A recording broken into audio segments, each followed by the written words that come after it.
જી વીગો છે 7.5 વીઘા હા 8 શાન કબૂતર આવા મીણા છે આપણે. તો હમણાં દેખાડું તમને, જોરદાર આવશે રમેશભાઈ. તો રોજ આ ગાંઠિયા ખવડાવે છે, ગાંઠિયા પીડ્યા છે.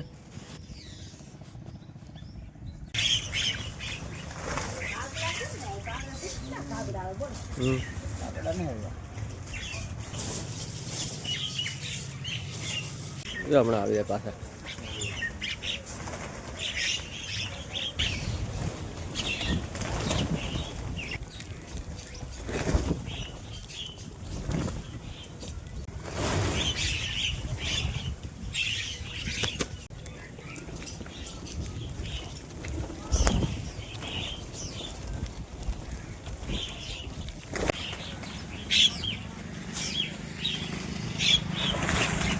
આ કંઈક નવી પ્રકારની કાબેરું લાગે.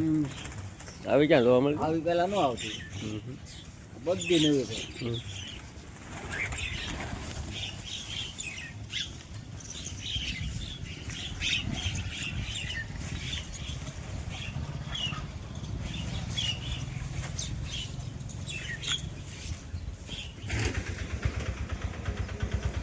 તાર ઉપર બેઠા હે? આ તો કાંઈ નહીં સરતા. ઈ આવતા એટલે તો ઈ આખું ઓલું ભરાય છે. બગલા બગલા હા સાબુન વારો ન આવે.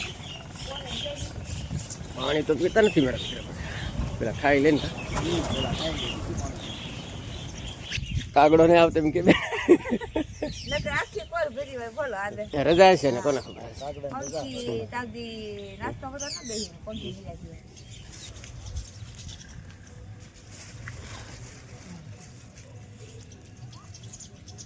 કાગડા ના ઠંડી લાગી ગઈ.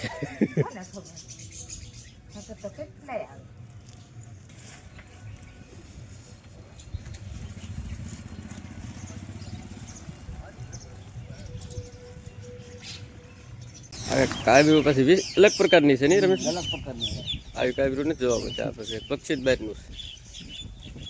નામ તુલસીભાઈ બહુ નહીં રે કા? મકાન બનાવ્યા પછી મકાન બનાવીને પછી નિરણ બેન કર્યું ન કરે ઈ રીતે રમી નહીં.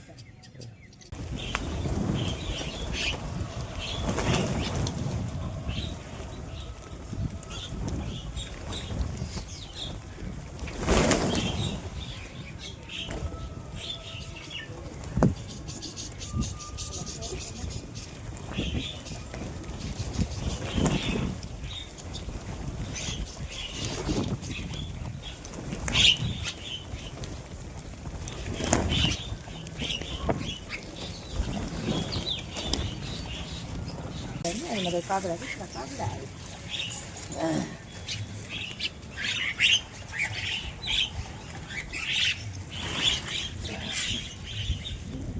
કેટલા ગાંઠિયા ખાઈ જતા છે? કિલો, 1.5 કિલો, 2 કિલો રોજ? હા રોજના. આજકાલ તો કેટલા બીજું પડી કોલે છે ને? આ બીજો પ્લેટ વાલે કેટલા પંખેડા 4-5 હજાર આવી જતા? હા એટલે આવી જાય. આજે તો કાગડા નથી આવ્યા, આજે કાગડા નહીં આવ્યા ને કાગડા બહુ આવે. કાગડામાં હું આવી જાઉં ને એટલે આ તે 8 વર્ષથી આમનું છે. 8 વર્ષ. 8મું વર્ષ છે. જો બોલો 8 વર્ષથી એટલે પક્ષી આવે અહીંયા. એટલે રોજના કેટલા કિલો ગાંઠિયા? Kilo, 1.5 kilo, 1.5 kilo, 2 kilo, 2 kilo એટલા ગાંઠિયા રોજ ખવડાવે. હા એટલા ખવડાવી થાય. અત્યારે તો રમેશભાઈ પતંગો વાળાને આપણે કહીએ કે થોડુંક ધ્યાન રાખે. થોડુંક ધ્યાન રાખે તો સારું, કેમ કે આ એટલા પક્ષી જે આવે એ કાયમિક માટે એટલા પક્ષી અહીં સરવા માટે આવે. એમાં હવે પતંગ વાળા જો સકાવવાનું ચાલુ થાય ને પછી પાછા 2 દિવસ ત્યારે ખીર ને એવું હોય ને ત્યારે અમારે વહેલા નાખી દેવા પડે, વહેલા આવી જાય. જેવું તો ઊભું થાય ને તો આવી જાય ને તો બધા શરીર વહી જાય, પછી પાછા વહી જાય બધા. પછી પતંગો સકવાનું ચાલુ થઈ જાય એટલે પછી આવવાનું ઓછું થઈ જાય. દોરા ન વાગે અને ધ્યાન રાખવું. ચાઇનીઝ દોરો ન તો બિલકુલ ઉપયોગ ન કરવો, કેમ કે એમાં થાંભલા ઉપર વાયર રેડી તો શોર્ટ લાગે, કરંટ લાગે, એટલે ખાસ ધ્યાન રાખવું. આપણે પતંગ જીવતા તાર ઉપર ઇલેક્ટ્રિક થાંભલા ઉપર ભીડ્યો હોય તો આપણે કરંટ લાગે એટલે બિલકુલ એનો ઉપયોગ ન કરવો.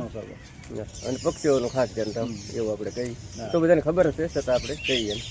તોય પણ મારા દીકરા ઉપયોગ તો કરે ઘણો પાછો. ઉપયોગ બહુ કરે તો ચાઇનીઝ નો? ચાઇનીઝ દોરીઓ જ્યાં હોય ને જોવા મળે.